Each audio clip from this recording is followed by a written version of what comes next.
Cloudcast Media.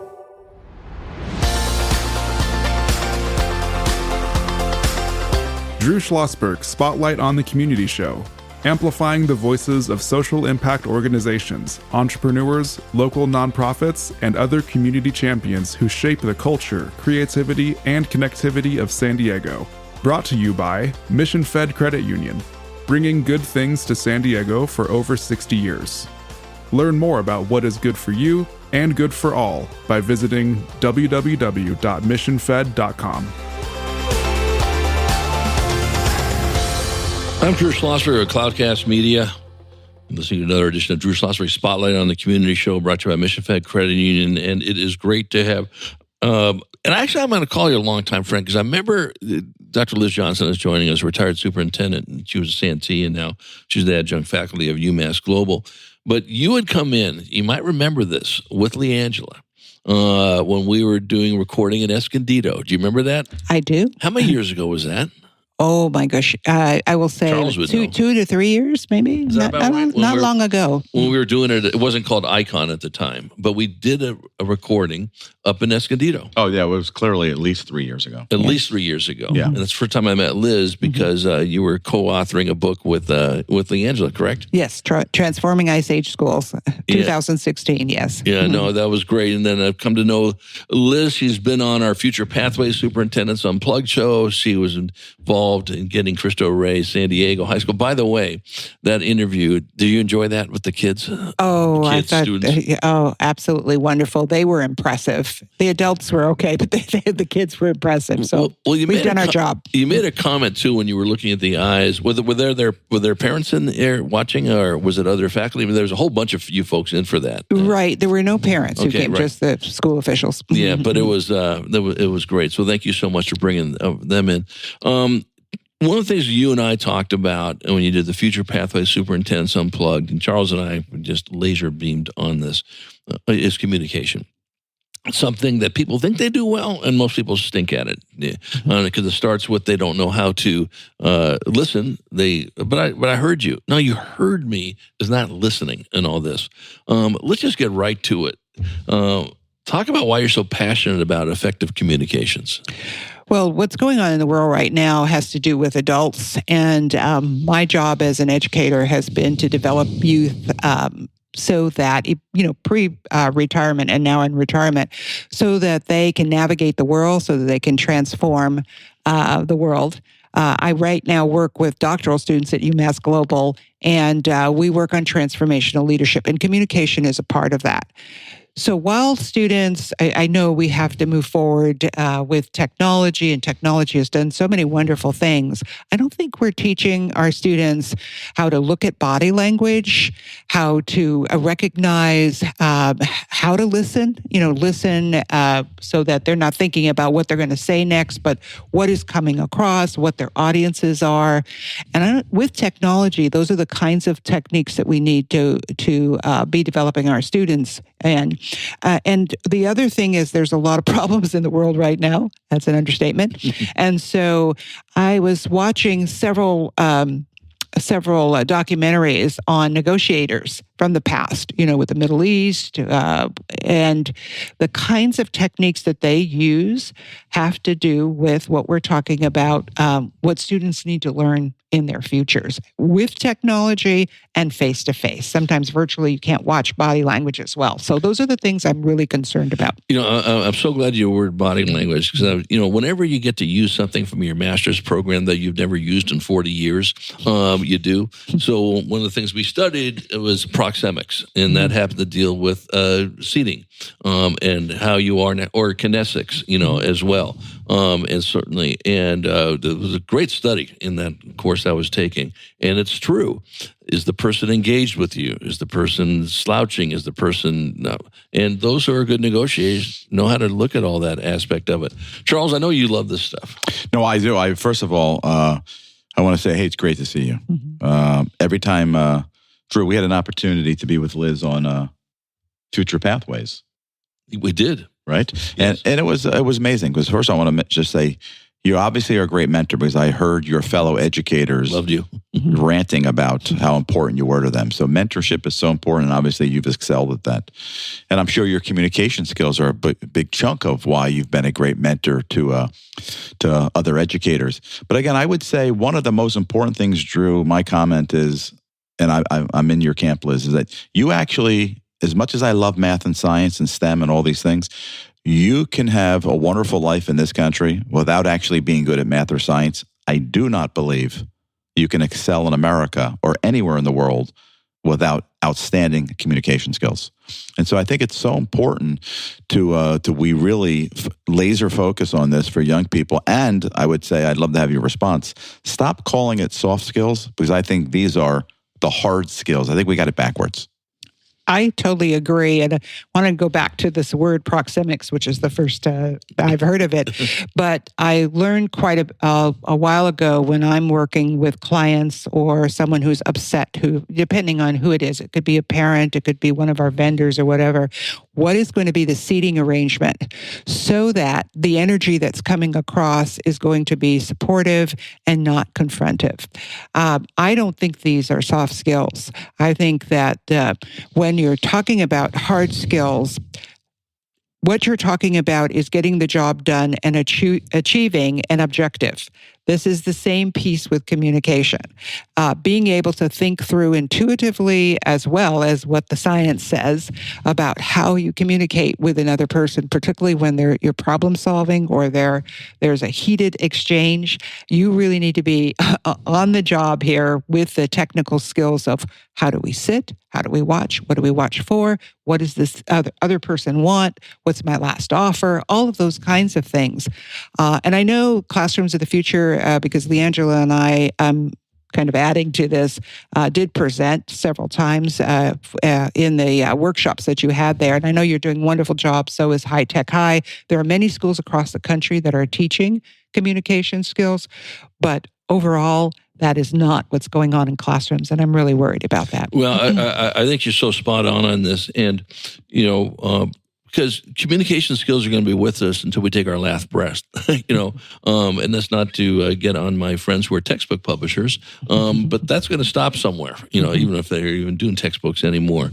And one of the things, Charles has heard me say this a billion times, our associate producer, Brandon Joe, junior at UCSD, because it's important. And we were just mentioning this recently in some of our, chats with National University. I had a professor on.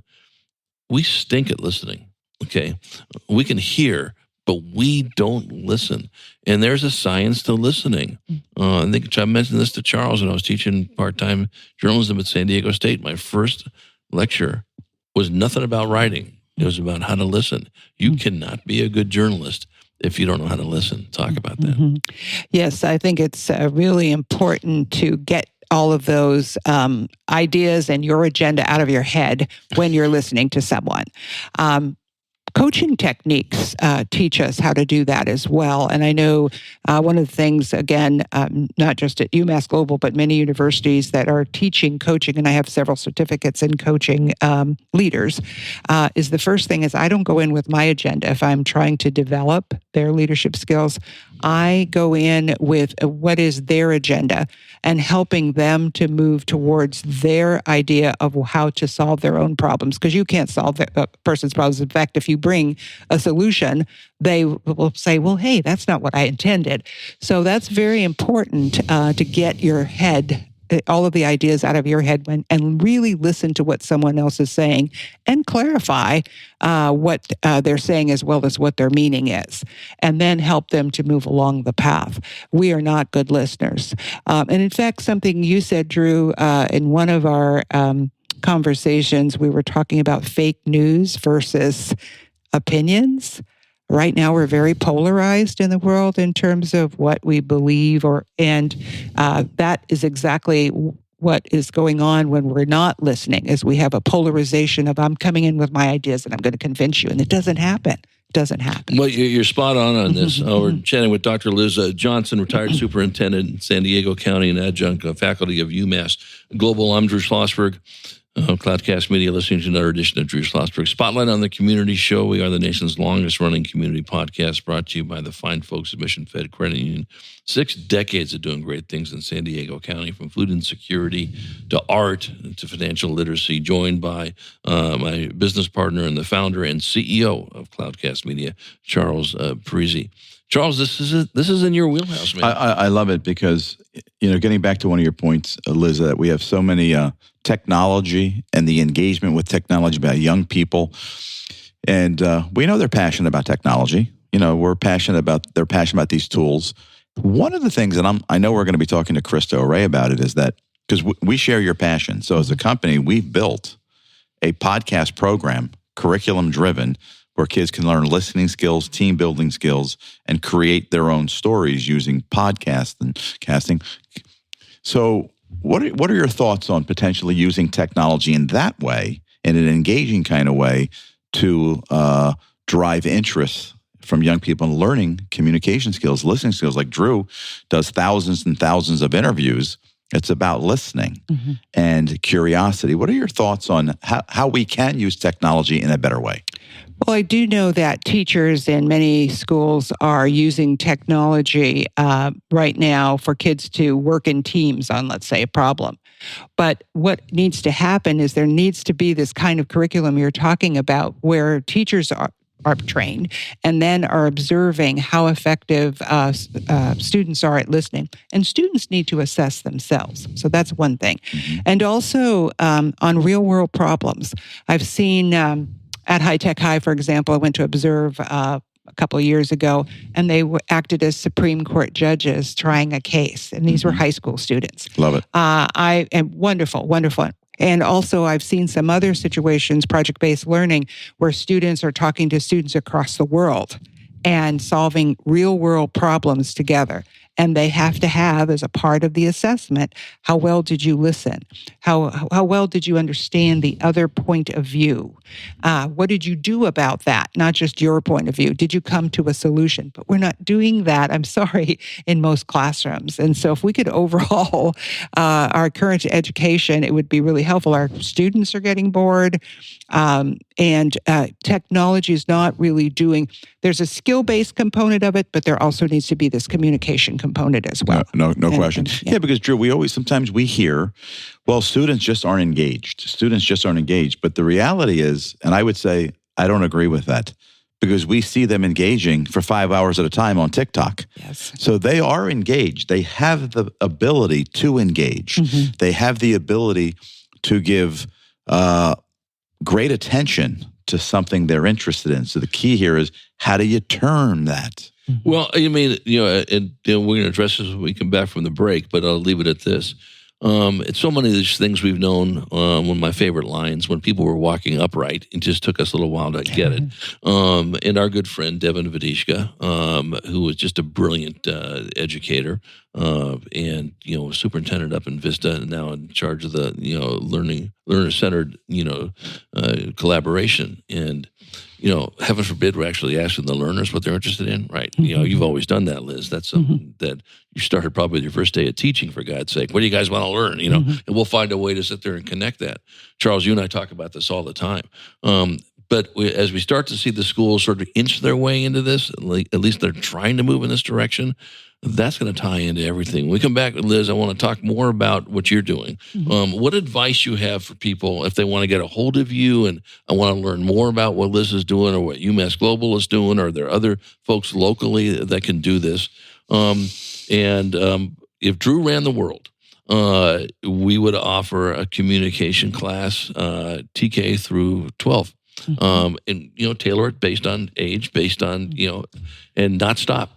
Because that's what we need to do moving forward, and all these things that are going on.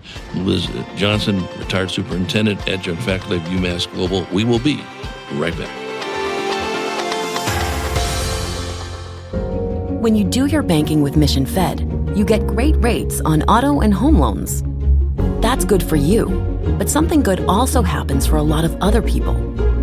We're not for profit, so we put money back into the community to help lots of great nonprofits to keep San Diego strong. So you're not just getting something good, you're doing something good. to Mission Fed. It's banking that's good for all.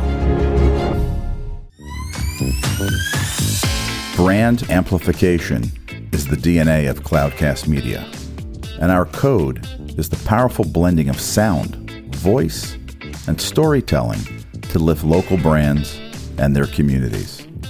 Whether it is our Brandcast, Schoolcast, or Causecast platforms, the unifying ethos is all about this community, the one you call home. If you dare to dream and want to explore the brand amplification of Cloudcast, a national leader in local podcasting and other Winfluence strategies, please visit us at cloudcast.us.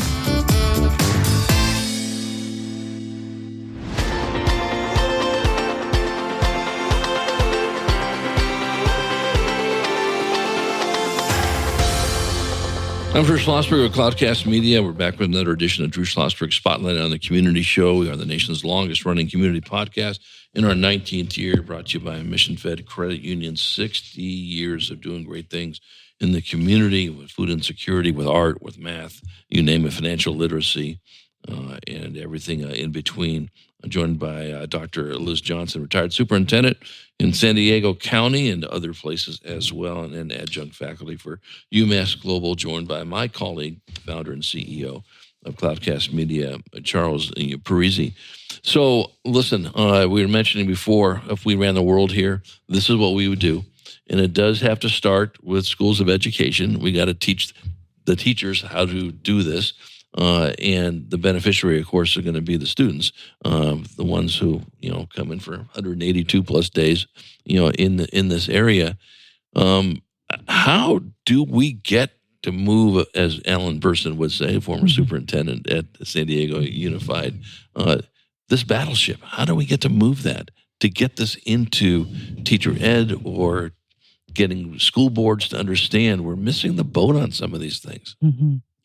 Well, I think it starts with a small group of people to be able to do this, because when you think about the larger system, it's education amongst all the organizations is the most difficult to change. It truly is. So the way I've been working is with UMASS Global with my doctoral students. And actually, they're not all in education. And some of them are in Thailand. Obviously, you saw the universities that are connected with it. Right. Boston. I have a couple of students that just are going to, I couldn't believe it, to Saudi Arabia to begin a contract with them to work with UMASS Global. So we'll have students from there. So what I do with my students, I have a cohort as well. I work on doctoral dissertations, et cetera, but I have my own cohort. It's about 9 to 15 students, adults, from all walks of life, banks, engineering, et cetera. And so we do a lot of activities in the cohort around communication, around team building, around leadership development. And so what my hope is that they'll go out into the world, into their organizations, and use these activities. In fact, I asked them after an activity, how can you use this as a leader? We just did this last night. It was on a class environment where we were talking about social justice, and we're talking about intercultural relationships. And each of those students had to find an organization they felt uncomfortable getting into. It could be the jails, it could be homeless, working with the homeless, et cetera. And then they talked about how they would use these experiences in their leadership with other people so that we could bring intercultural communication to the world, so to speak, and to their organizations. So, I want to bring back something you mentioned, and Charles, like you chime in on it as well, which I thought it's so simple. I mean, a lot of life is pretty damn simple if we'd actually just follow it. And I think the animal came and has it better than we do, understands it. But you check for clarity. And it's not too tough to check for clarity when you're talking to someone. Let me get this straight. Is this what you meant? Mm-hmm. And so one of my colleagues, Charles, you've heard me mention his name many times. I'm not sure if you've ever met him, and you may have met him, Dr. Ed DeRoche. Ed was the Dean of Education for USD for many, many years. Then Paula Cordero became the SOLS, and I was honored to be on her advisory board. And Ed's still on the faculty, character education. But Ed, this New Yorker or East Coast guy, was brilliant. He chaired our newspaper and education advisory committee, always checking for clarity. Okay, we said X, Y, and Z. Let me just, Drew, is this what you were talking about? Took 3 seconds, but you know what? It cleared up all that business. That's such a simple tool, is it not? It is. Asking essential questions are really important because what it tells the person you're talking to that it's not all about you. You're validating them for what they said by having them, restate it. So checking for clarity is really important. It's a coaching technique. Asking essential questions, that's another thing I teach with my cohort. Before you just go to assume that this is, what they meant.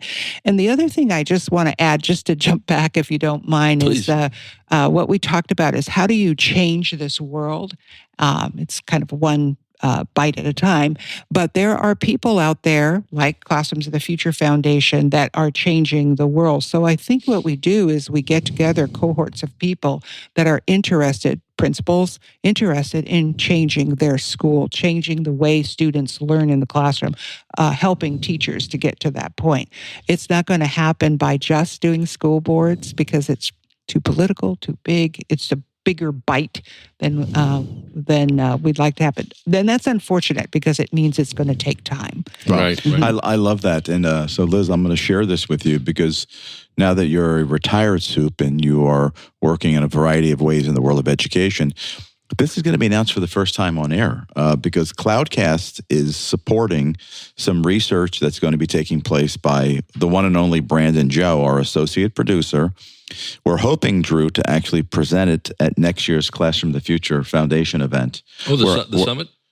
We're hoping to. We haven't mentioned this yet, but we're actually working on a research project here in San Diego. We've met with a couple of universities now to help formulate it. We're going to have students design what the future of school and education looks like. We're only talking to high school students. Wow. To help them design what, in fact, is the future of a classroom and education. To everything from delivery to physical layout, whatever it is they want to think about and design from a design thinking standpoint. What are your thoughts on something like that? Well, when Leangela Brady and I began in 2016 to write a book called Transforming Ice Age Schools, and it's dated at this point in time, but we at least formed the concepts around what you're talking about, put a lot of research in the book as well. I think having high school students design, because they look back at what they've come from and they have a sense of what the future is going to be. None of us know for certain, but I think that is fascinating to take their ideas and then put them out there. And then what I think should happen is after you do the research is there should be an application beyond, let's say, Classrooms of the Future, but these cohorts I talk about to say, hey, want to try some of this? Yeah, there you go. Yeah. That's actually came up yesterday when we were actually meeting with USD and Perla Myers and her research team about innovation in education. And they talked about that. Oh, so after the students come up with something, then what? Is there a way to test it out and apply it and be thinking about those things? So I think it's great. Well, as Liz knows, there's so many great ideas that get started and then they end up at second base. You didn't go to third and take it home. And half the key is, we need to sit there and take this home. And then you react to it, make it better, always try to improve and all that. And then I do want to I can't let fake news get away too far on this. And thank you for bringing that up. I really appreciate it. And it used to really irk me that people just toss that out. Because if they disagree with something, it's fake. I said, no, you just disagree with it. There's a big difference between being fake and you disagree with. And so if I can do anything to change your mind, think twice before you call it fake, because it's not fake. Okay? It's just something you disagree with. Liz, how do we support what you're doing? How do we make sure we keep you? You're going to be so sick of Cloudcast Media, but not Cloudcast, Spotlight on the Community. Maybe Drew, that's what it is. But we want to keep you involved in these types of things. What can our listeners do to help support the work that you're doing, being advocate for communications, whatever? What do you think? Well, I sit on several boards, both the Cristo Rey San Diego High School and the City Heights Charter and others. And I think what we need to do is bring leaders together who are part of this journey that we're talking about. So I think that's the first thing. After you do your research and during the time we're going through this process, to get them together maybe on one of these podcasts and talk about what we're going to do in the future in whatever classrooms to bring communication. And I think high school is a place to start and then work down. I always like backwards design, kind of see where the students are going to take us.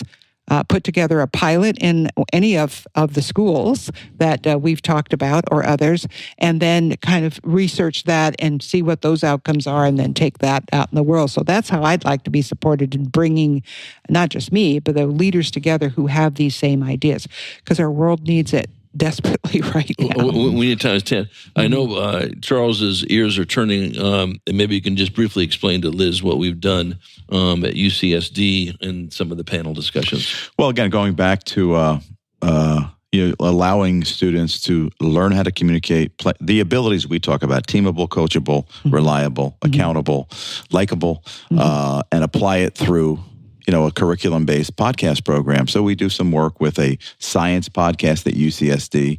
We have a design thinking program for students at USD. So again, trying to drive that engagement. They think they're podcasting. We think we're teaching some foundational skills, not soft skills, the foundational skills. Foundational skills. I like that. And I also think there's a piece in there about this whole intercultural diversity piece, because some of the abilities that you talked about, being able to cross the lines with diversity, being able to communicate better with people of different cultures is a part of this whole problem. No question. One of I could show you the photo maybe when we're off the air, and Drew has seen it. The program we have with UCSD called The Science Of, where students interview amazing scientists on that campus with our partner, the Moores Cancer Center. If I show you the photo, you're going to see students, the most diverse group of students from 6 or 7 different high schools. And how this came together was through the Elementary Institute of Science, the Jackie Robinson Y, La Jolla Country Day. Excellent. And so we have an incredible group of students. And to see them working together, spending time together, collaborating together, to me, we need to drive more of that. So can we replicate that is what I would say. By the way, UCSD is my alma mater, so I'm glad you're doing this. That's great. They're incredible. Yeah, Lis Johnson, always a pleasure seeing you. To your detriment, this won't be the last time you'll be on our Spotlight show.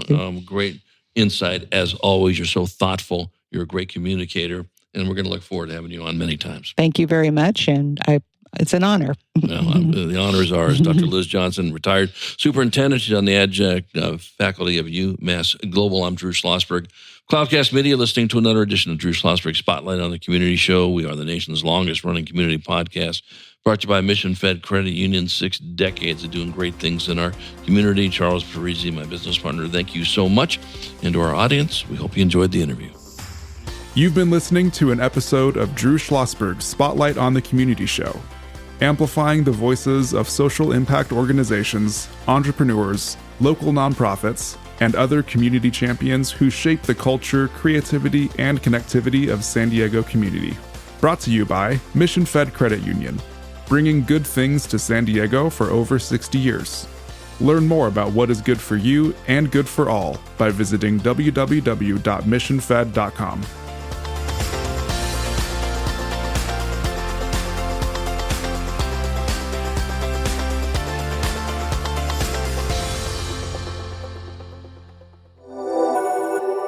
Cloudcast Media.